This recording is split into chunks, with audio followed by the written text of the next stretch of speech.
Hello guys, welcome back. In this video, I will show you how to start a blog on blogger.com.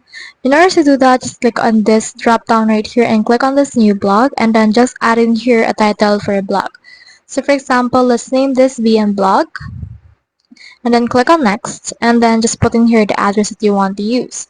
So for example, for me, I'll head over and then just choose in here a BM blog, and if it's not available, you can head over and add some human elements in order to make this available. Now, once the blog is available, just click on the save right here in order to process your blog that you have just created.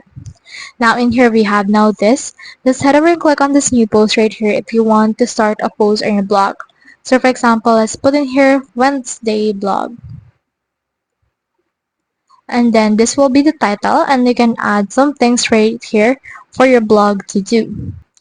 So you can edit it out to your liking. You can change the colors as well. So for example, let's also put in here a black color, and then you can also add the text background color in here as well, and also the paragraphs. You can also bold or italicize some things.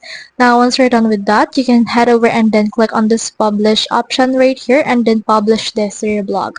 So that's the whole process. If you have any questions, comment them down below and we'll try our best to answer. Thanks.